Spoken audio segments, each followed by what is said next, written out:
Hey, welcome back to the podcast. Now listen, you may have missed this, but in the past few days, something big happened. Actors Equity dropped their Diversity, Equity, and Inclusion report. And this is a glimpse at a moment in time, so 2021. And they're looking qualitatively and quantitatively at where do the numbers all shake out of the contracts that they offered in that, very weird year, a year after the pandemic. Where do they all shake out in terms of representative of the different groups that are the actors that are inside of equity, right? And this may sound like a real heady academic game here, but what you have to hear inside of this is understanding where equity is trying to continue to be a leader in this space. And I had with us, I feel so lucky to share with you, Danee Conley is Equity's new diversity and inclusion strategist. And she is the one who put this entire report together. And this might sound like it's heady, but I have to tell you that this was a really fun conversation. She's really pumped about this report and about the work that Equity is doing right now. And one of the things that comes through in the entire conversation is how empowered she wants you to feel as an actor, whether you're a member of Equity or not, or a stage manager, of course, to reach out, to use the department that she is the head of to help you feel more comfortable in those spaces, or to share a celebration, or to say something that needs some work on it, right? So I also want you to know that Danee and I were both a little nervous for this conversation. I was nervous because I really wanted to get it right. I was nervous because this is important to me and to the mission here at Brian Breaks Character. And Danee did such a beautiful job of sharing with me that those tricky conversations, they have to be had. We have to be able to make mistakes. And one of the things that I love about Danee is not only is she an expert in this area, she is an actor's theater-y person. Like, she has her PhD from Stanford in theater and performance studies. She has her bachelor's in theater and dance and American studies from Trinity College, and she has her master's in theater and performance studies from Washington University. So what does this mean to you? This means that she knows how to talk the creative game. And as you can imagine, when we are talking about diversity and equity and inclusion, and we're also talking about who the heck is going to be in the cast of this next show on Broadway or at this regional theater, that can be a tricky conversation. So she and I get into making those choices. What does it mean to be accommodating all when it comes to the audition room, or it comes to who's being cast on set? And I had a ton of questions in that area. So I want to make sure you take away from this that the report has dropped. We will link to that into the show notes so you can read it, but really listen for Danee walking us through what it means to try to see equity, diversity, and inclusion on the stages in this country. All right, let's get to it. So Danee, welcome to the show. I'm so glad that you're here. Thank you for having me. So excited. For sure. Full disclosure, everyone listening, Danee and I both were nervous before we came on today. We even admitted it to each other. And obviously this means a lot to both of us. I think for me, it was really about it being, this is an important conversation and one that we don't always get the opportunity to have. And so Danee, can you just, everybody's already heard your bio, but at this point, can you tell us what is your day-to-day like in your work and where you are actually? Because now that everyone's remote and all over the country, people have no idea where you might even be sitting. Yeah. Yeah, so I am working out of the Chicago office. So I'm in the Chicago area, but my team is in New York.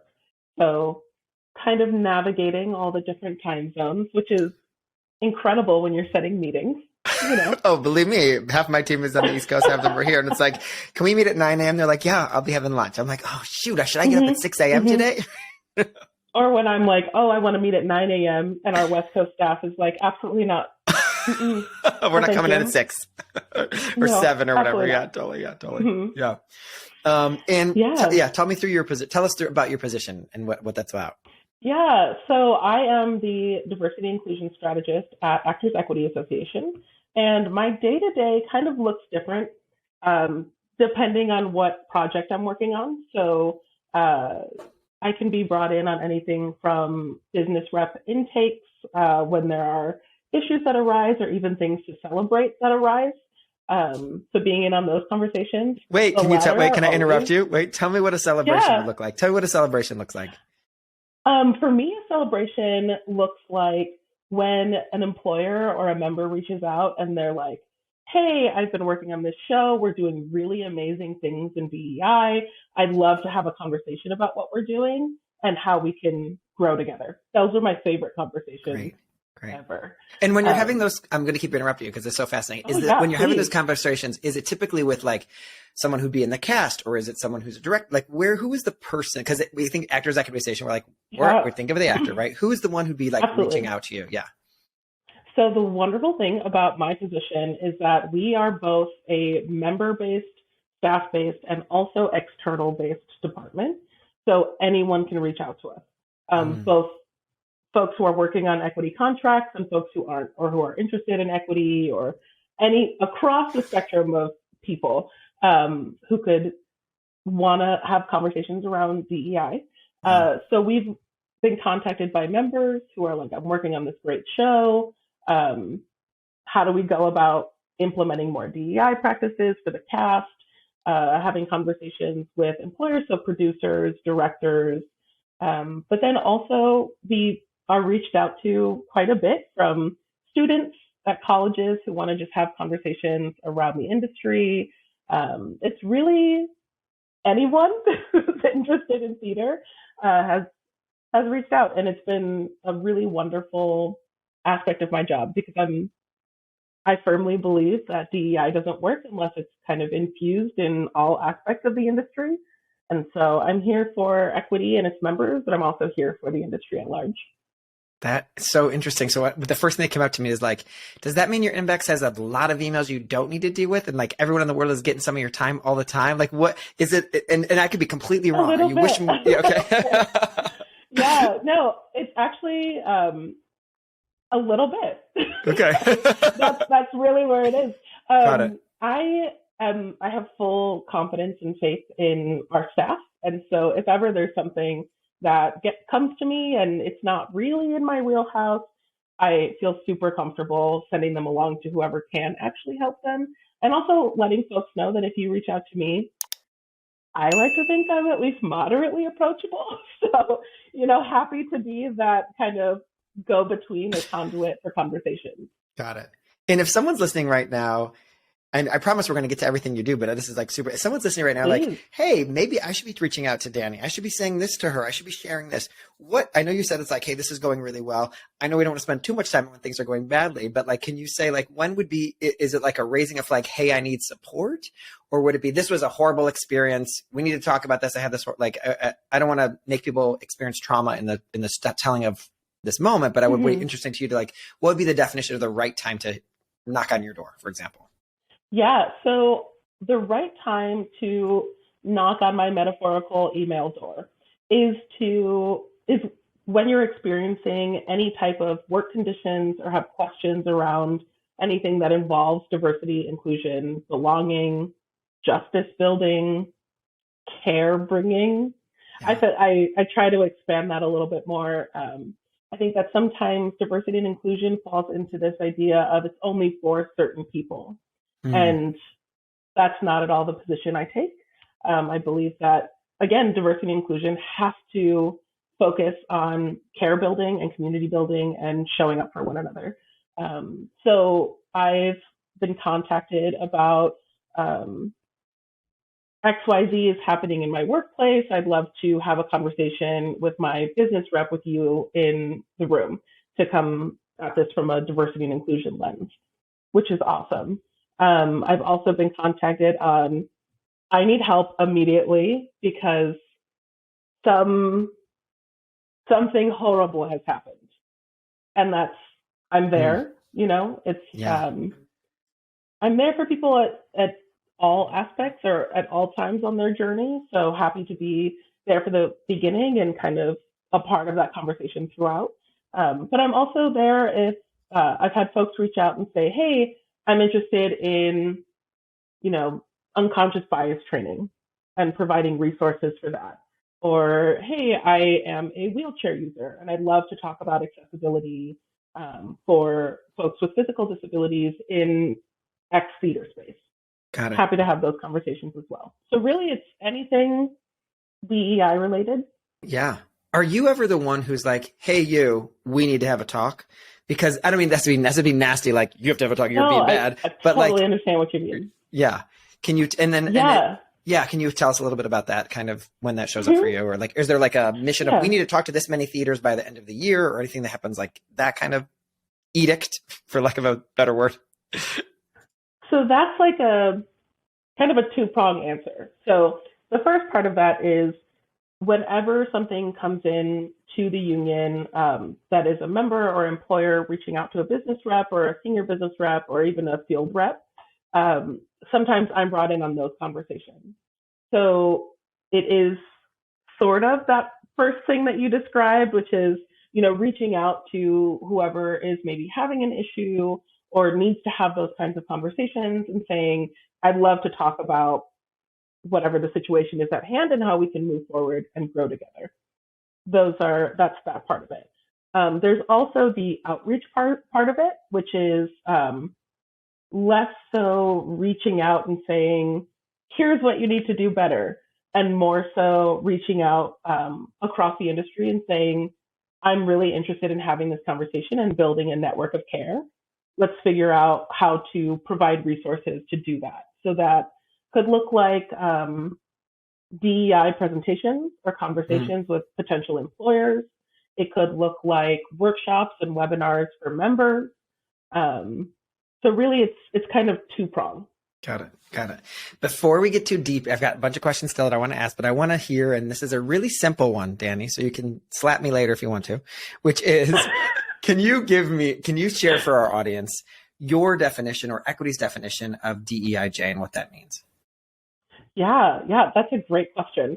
So I actually flip it. Yeah. Only because I heard it this way one time, and I'm obsessed with it because I'm a little bit of a nerd, which is Jedi. Yeah. My favorite. So yes, we say that, and so, where our trainer who trains us, she uses that word all the time. She calls it our Jedi training, but people don't get it in the world because they think we're talking about Star Wars, so we have to clean it up. Which getting to do DEI for a Star Wars movie sounds pretty awesome.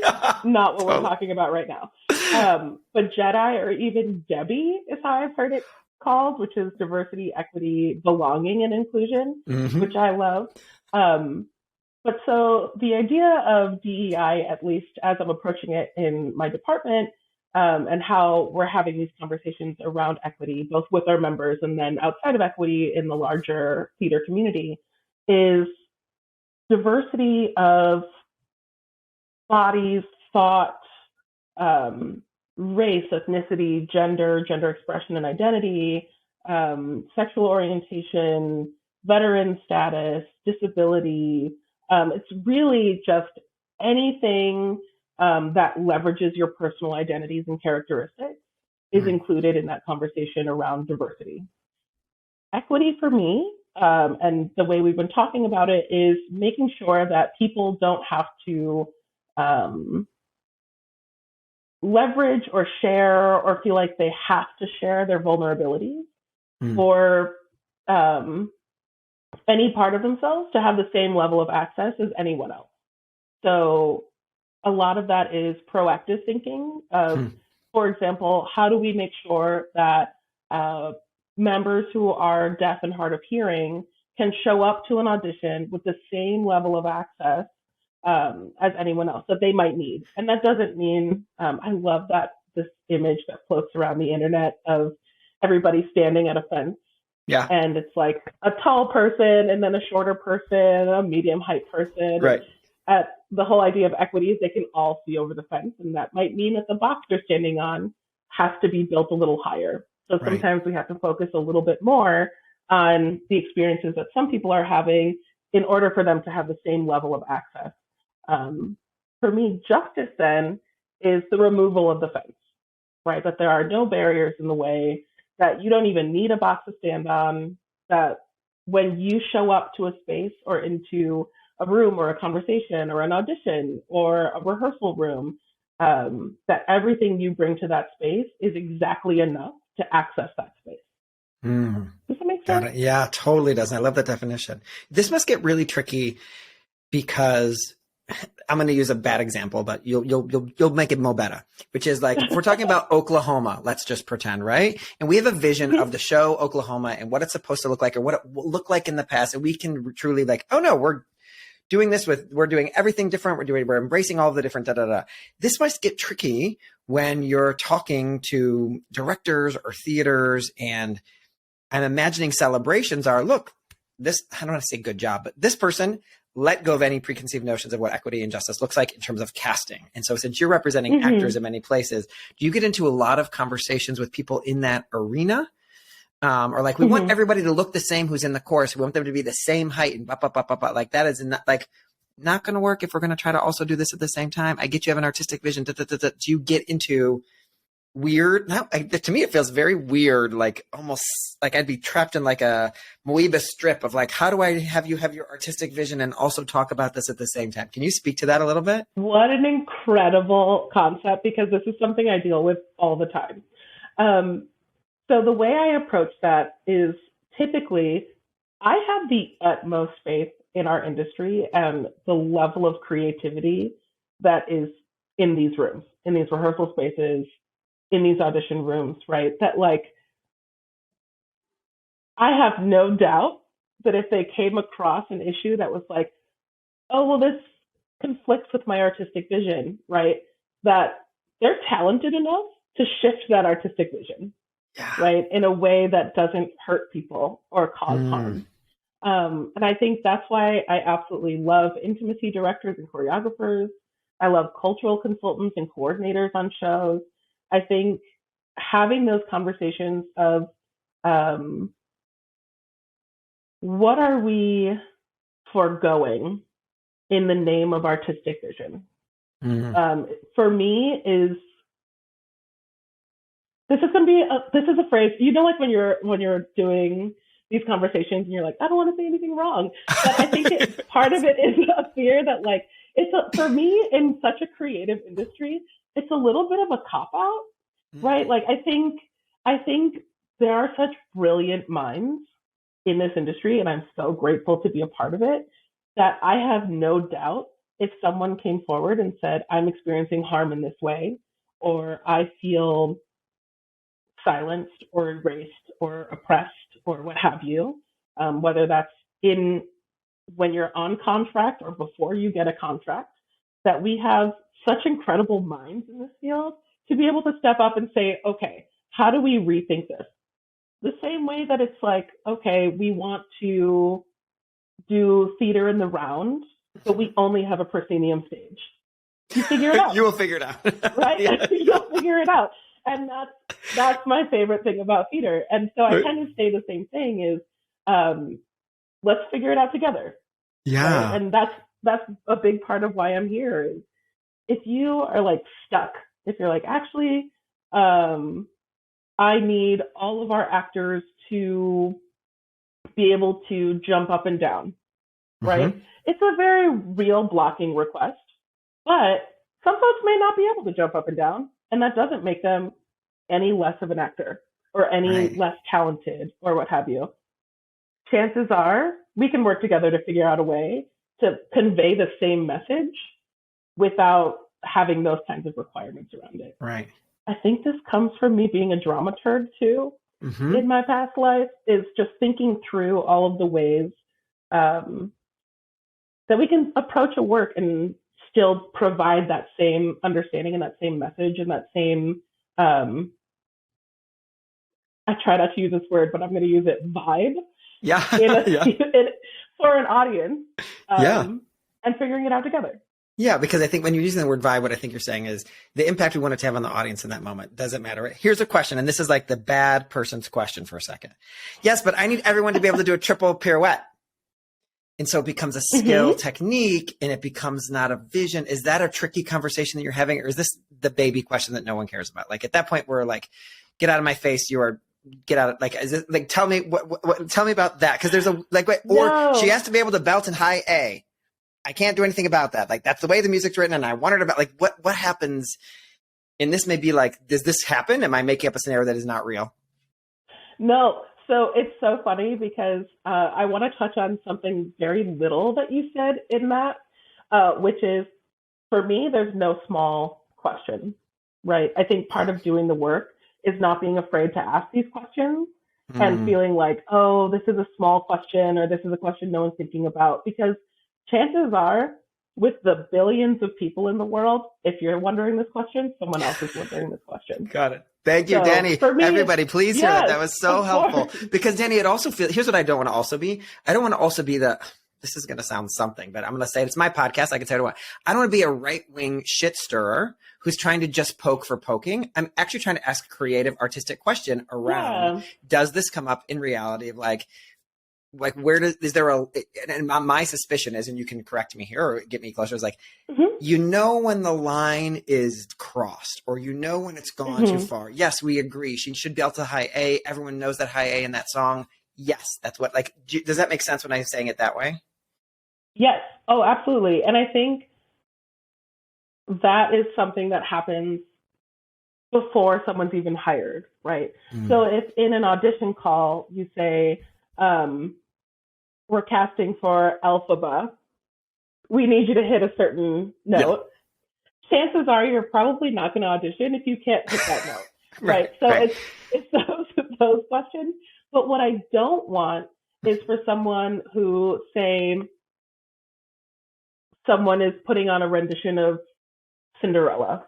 Sure. Cinderella is a bad example because there was Brandy as Cinderella, and so it doesn't. My example doesn't make sense. Let me backtrack. Okay. Say there's Snow White, right? Okay. A rendition of Snow White or Beauty and the Beast, or think of the umpteenth princesses that we think of. Sure. Yeah. I don't question are people going to feel comfortable auditioning because they know that they can't do the dance routine that's required? Or, and even then it gets a little tricky because those can be updated to have accommodations, right? Oh, yeah. But like for singing parts, I think I'm more excited about the conversations that are like, say I'm a trans woman who's a wheelchair user.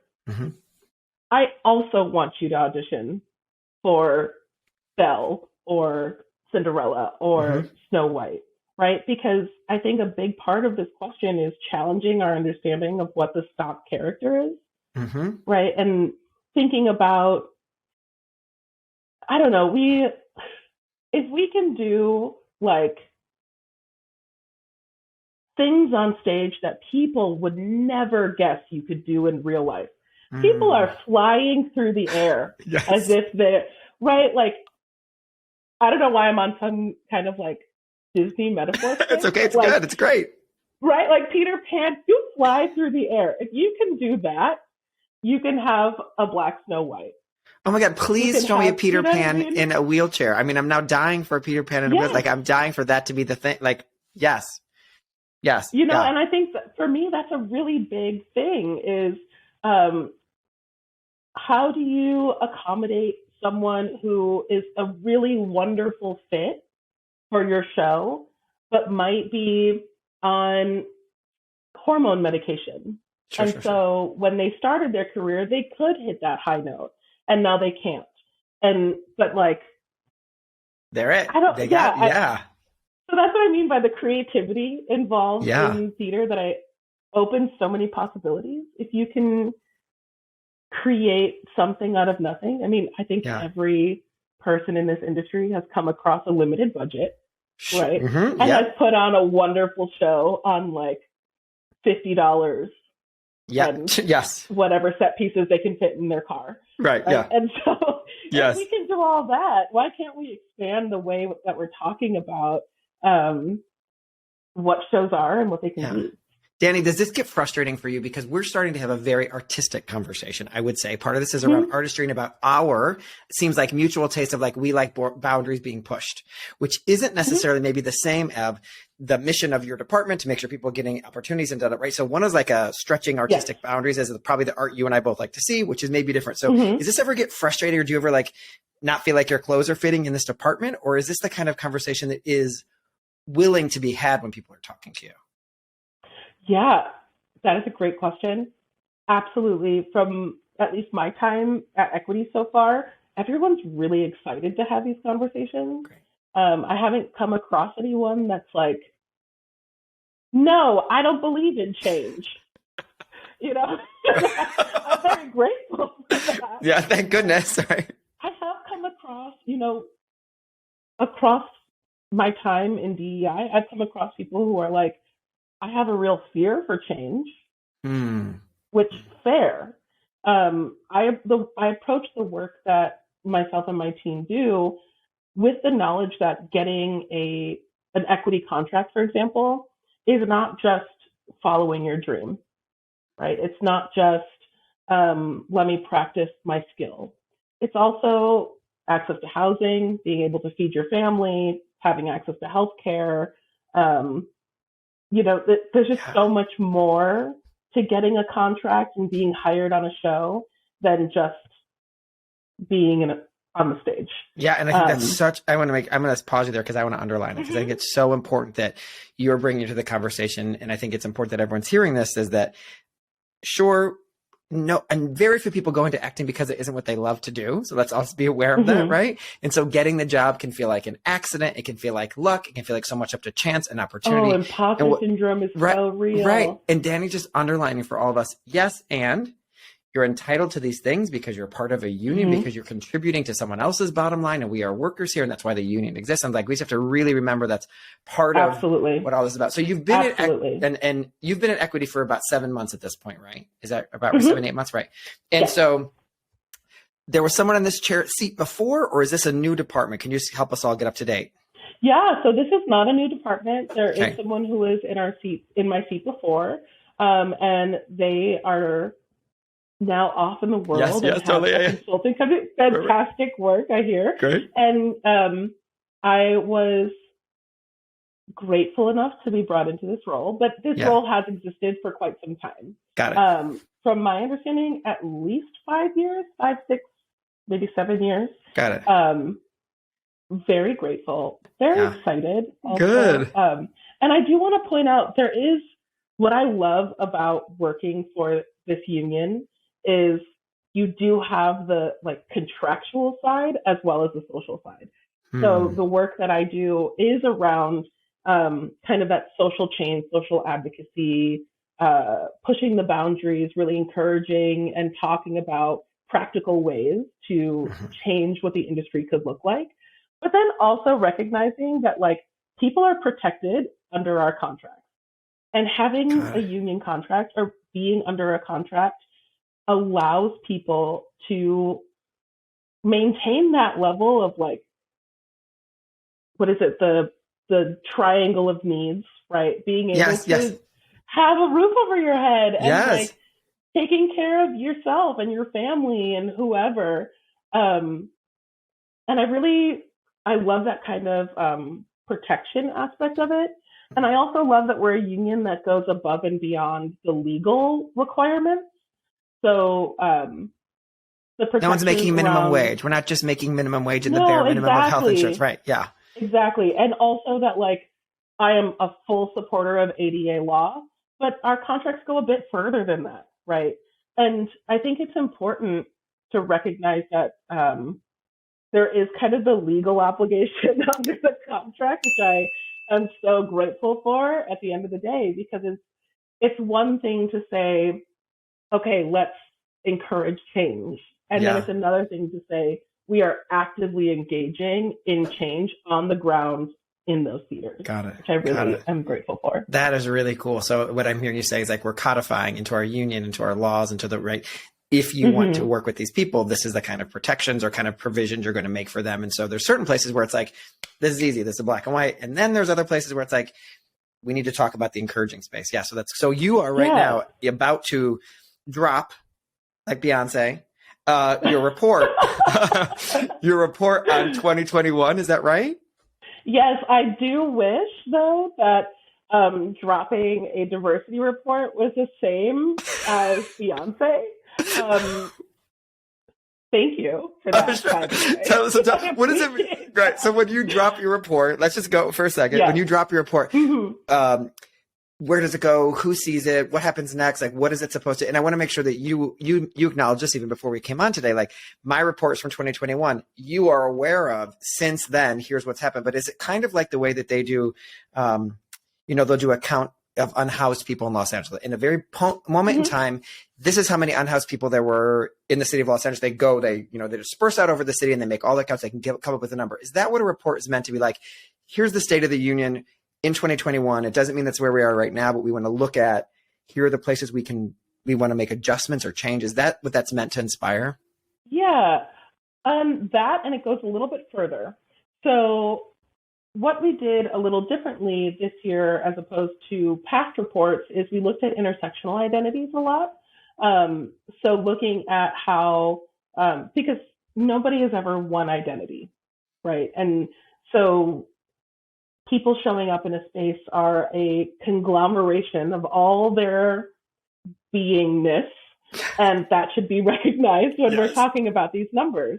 So we look at, for example, how folks at the intersection of both race and gender are experiencing hiring practices. But also, it does provide like those numbers of, here are all the contracts that went to, for example, BIPOC folks. Here are all the contracts that went to folks who are LGBTQ+. And please know that I did not intentionally leave out the T. We are having conversations around folks who are transgender being included in the gender category as opposed to the sexual orientation category. And the report talks about that a little bit more and why we made that choice. But it's really to look at those numbers from 2021, the season, and question a little bit why there's disparities in those numbers. So we can't, of course, say, this is because of XYZ. It doesn't work that way because we can't, we're not in the seats in the audition rooms being like, we're not going to take this person because of this reason, right? But we can recognize that there are disparities in the numbers. Well, you can look at, because what you're saying, I'm sorry to interrupt you. It's like, I can look at quantitatively, I can look at, this is a trend. I can make some assumptions based on this trend, or I can just look at the trend and say, this is the trend, so we have to fix that. We have to do something about this trend. So what I'm hearing you say is, we're attempting to be as qualitative as we can be. And where we can't, we are, I guess, hopeful or clear that our quantity, our numbers will show maybe some of this. When you're doing a report like this, are you needing to come to the table with a thesis for a solution, or are you just coming to the table like, here's what we see, period. I'm not going to tell you your solutions yet. Let's talk about this later. Like, is it that kind of vibe? No, I love that question because it is something that I find so this trend that's happening in DEI that I'm really loving is it's not just about like bias mitigation. It's not about like, okay, now you recognize your bias and then what? What do we do with that? Next time I won't talk because I'm afraid to, because I got it wrong last time. And that's what I think a lot of people would. Exactly. And like, let me be clear, everyone gets it wrong sometimes. Everyone. I get it wrong sometimes. And I was hired to do this. And it's your job, Danee. It's my literal job. So having grace for one another is so important in this. But this report specifically looks at the numbers themselves and essentially saying, look, we are seeing some positive change over time. Wait, are we getting a preview right now, Danee? Are we getting a preview right now? A little bit, and that's okay. Okay. Because it will come out. This is airing after it comes out. Yes. It's going to be great. So I'm not releasing any No, she's not releasing anything that you all wouldn't be able to look up at the moment this drops, but I'm getting it here free on my own by myself. There you go. I won't tell anyone. Sneak peek. Sneak peek. So yeah, we're seeing some positive change, right? For like increased percentage of contracts going to BIPOC members, for example. However, we are still seeing that pretty startling difference between groups. Still, from year to year. That doesn't mean that progress isn't happening. We're very excited about the progress that's happening, and we also recognize that progress is slow. It takes time. A culture shift doesn't happen overnight. But the report really does still draw attention to the fact that there is very clear hiring biases in our industry, and also pay discrepancies. So there is that part of it. And then the report that will be coming up after that, this is kind of the, if you think of like a bias mitigation course as a two-part process, right? Identify your biases and action items for how to address them and moving forward. Your performance plan. If you were getting fired, this would be your performance plan, essentially. Yes. Right. Yes, exactly. So this is like this report is, let's look at the numbers. And then the next report will be a best practices. Here, now that you've sat with that information and that data, let's really dive into how we can make the industry a better place for everybody. Got it. So Danee, I want to ask you a question, because when people are listening to this, anyone can look at this report. Is that correct? Absolutely. Where it's on our public page. It's on your public page. So if they went to Actors Equity, they'd find a place to navigate to it. And do you think it's worth people reading it? And if you were going to give them like a primer on getting started to read it, what would you want them to hear from you? Like, here are the things to look for. Here are the eyeballs to have on when you're reading it, or however you're deciding to digest this. Yeah. So first is some, I guess, expectation setting, right? So 2021, mid-pandemic, not that we are not in the pandemic still, but a huge year in the pandemic, in which, compared to the report that you can see on our public page for the 2016 to 2019 comparison, I think there were like 83,000 less contracts in 2021. Okay. And that is a staggering number. Right. So just recognizing that the information that's in the report is on a little over, I think, 6,000 contracts. Okay. So it really is hard to make those kind of numerical comparisons. And we can still see those differences between the numbers, but a more typical year, that like 2019 or even 2022, which I can't really talk about yet because we don't have the numbers yet. Right. But that to set your expectations, to recognize that there's just a lack of information because there really was a lack of jobs in 2021. And that also draws back to that like fear question that we're talking about, the like fear of change is with that drastic of a drop in contracts, there's a real fear about hiring and being hired. And I want to make safer choices. And what does a safe choice even mean? What does that even mean? Exactly. Right. Yeah. Right. Yeah. And also that, that the experience of not getting contracts isn't because of lack of talent, right? That it's really about the fact that there were just significantly less jobs.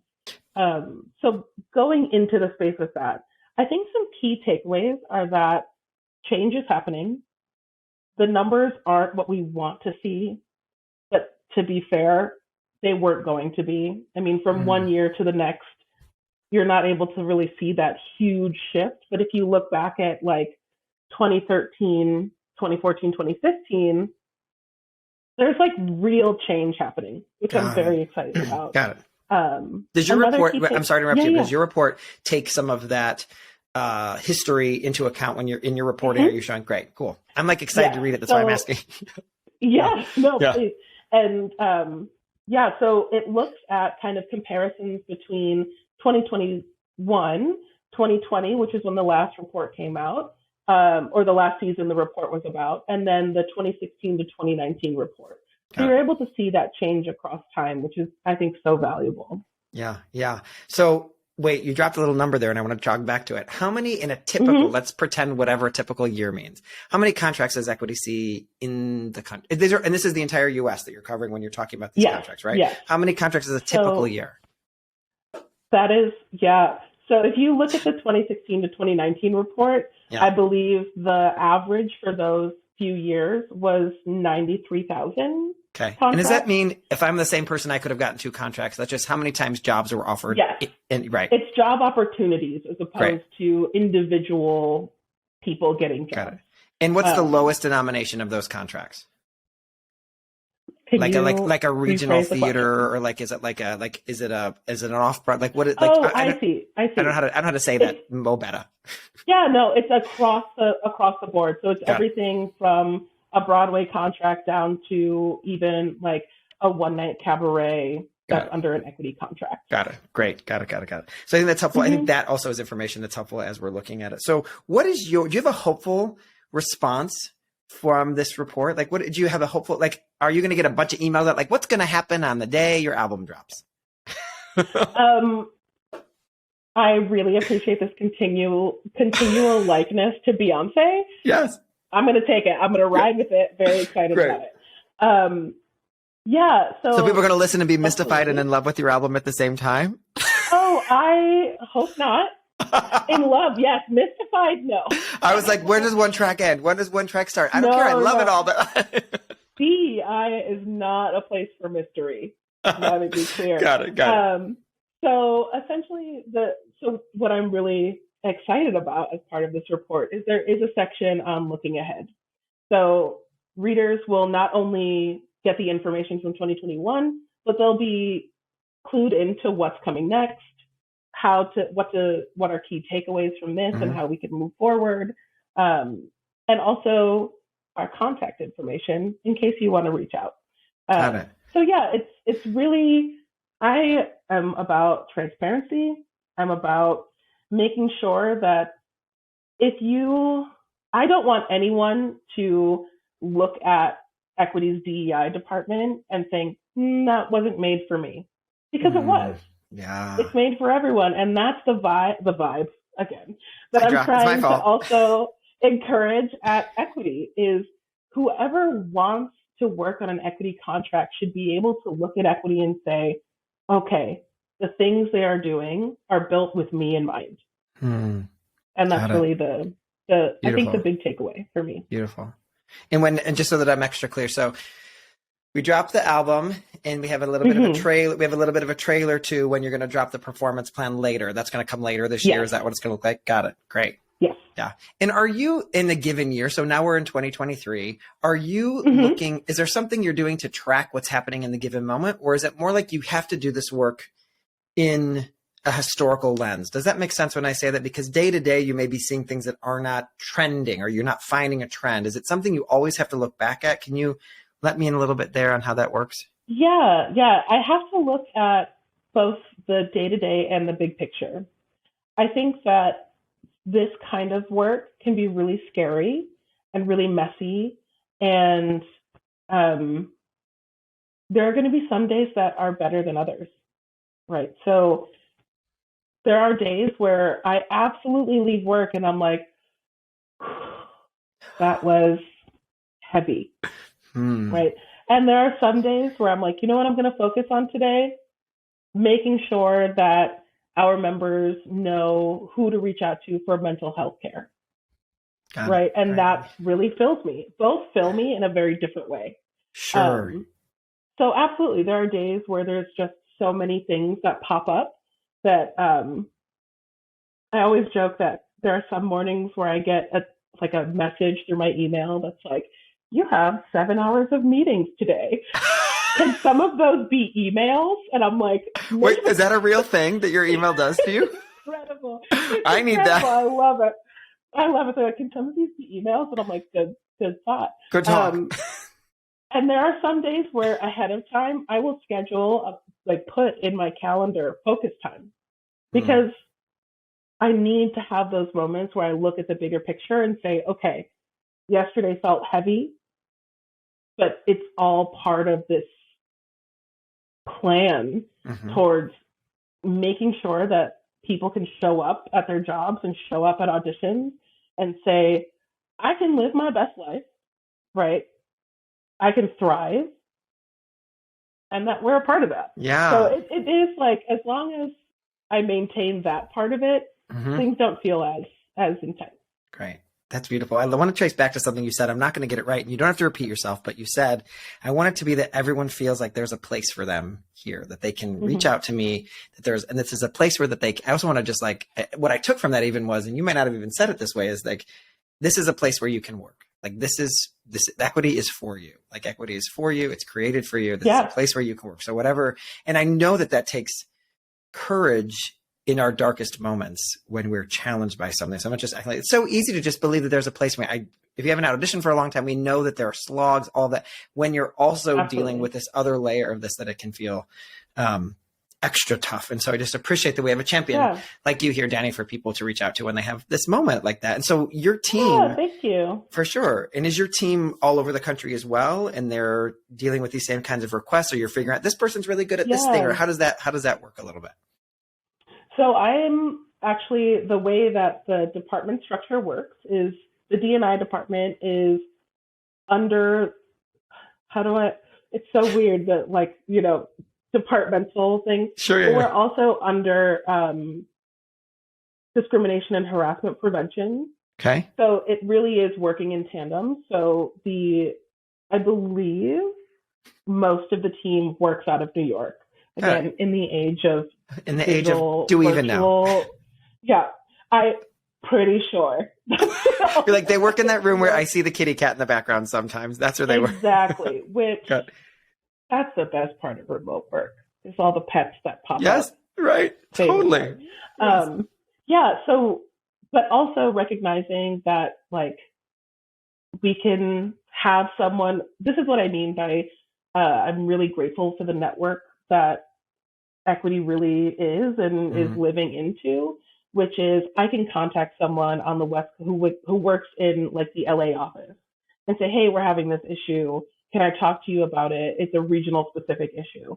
And more likely than not, they'll be like, great, put something on my calendar, or I'm free right now. Let's talk about it, or let's do a virtual coffee chat or whatever. Yeah. So that's spread out, but also cohesive. Connected. It's not going to, connected. Yeah. I've got 2 questions left for you. One of them is going to be kind of tough, and the other one's going to be easy. Let me start with the tough one.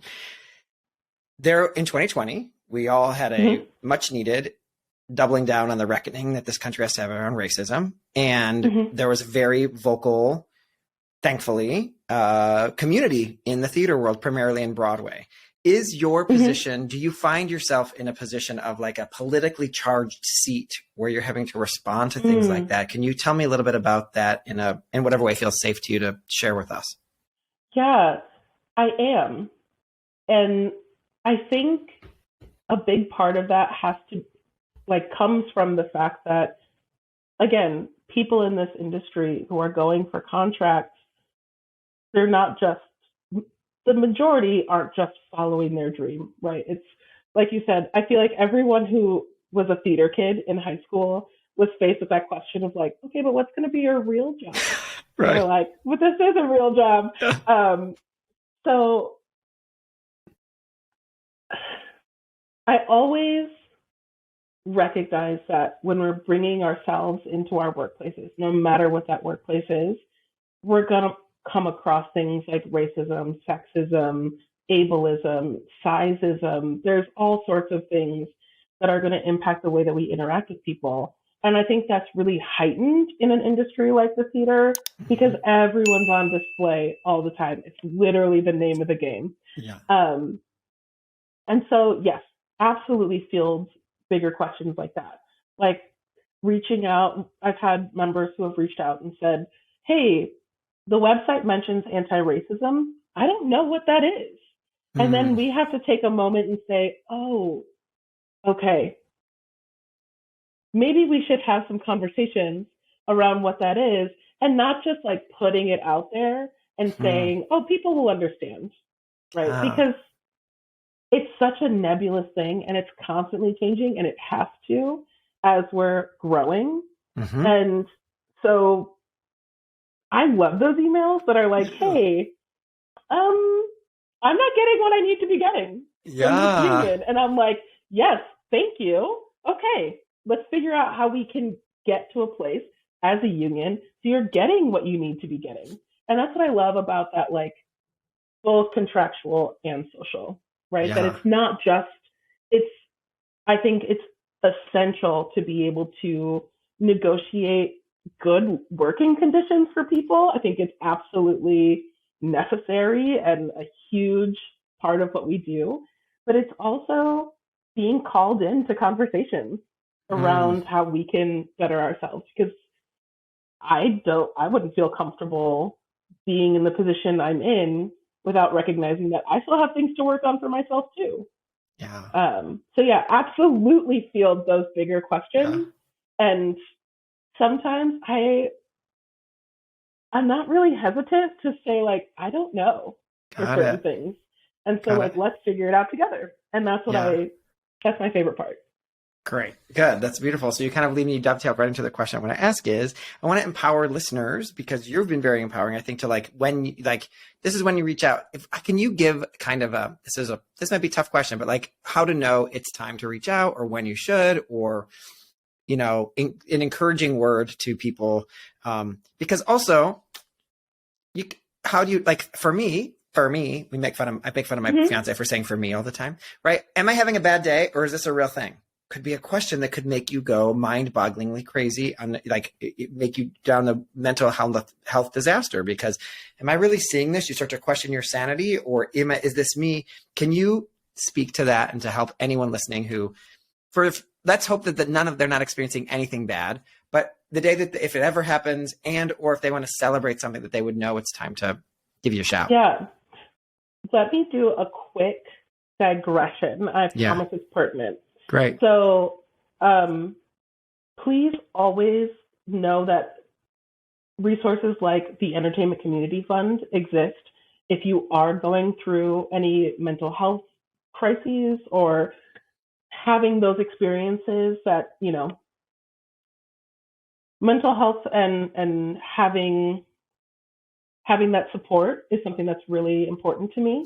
And so it's there if that is, I don't want to like bypass I'm so glad you did. Part of it. Yeah. And we will link to that in the show notes. That's a wonderful organization. We all used to know it as the Actors Fund. Right.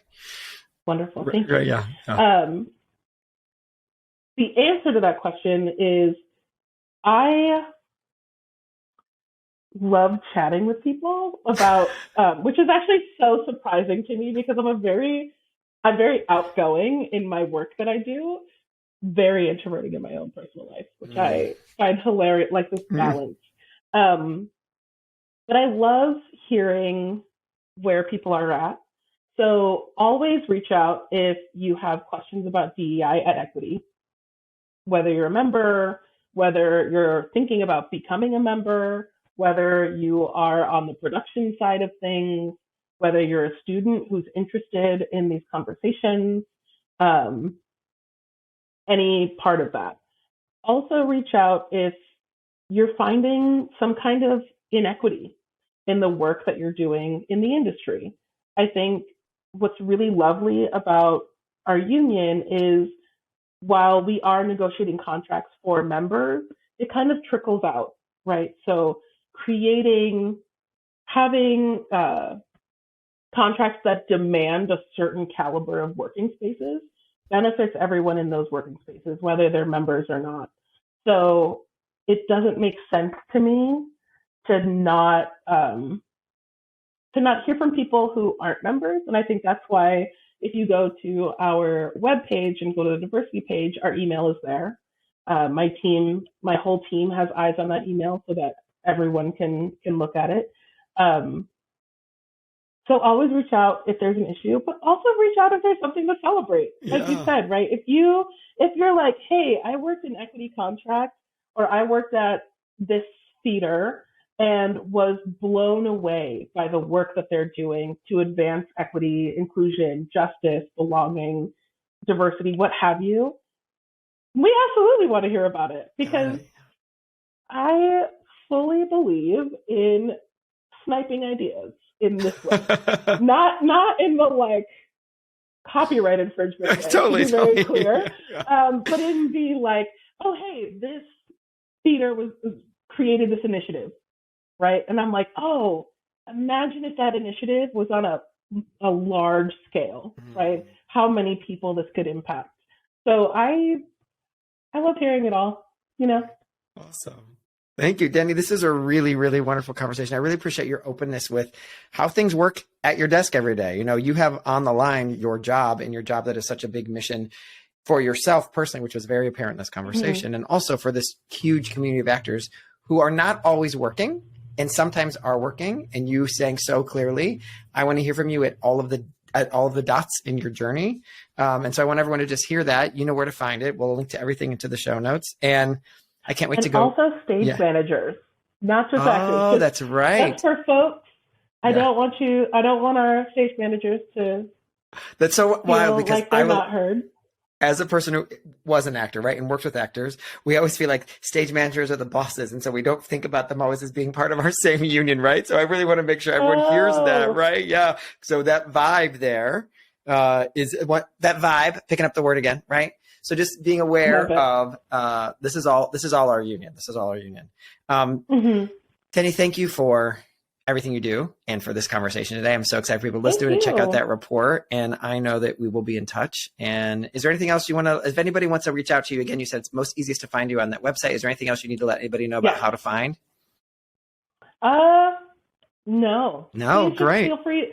Don't hesitate to reach out. I mean, please know that like I have all sorts of things going on at any time, but I always respond. So. Great. Thank you, Danee. Thank you so much. We're so grateful to have you here today and for the work you do. All right, y'all. Thank you so much. See you next time.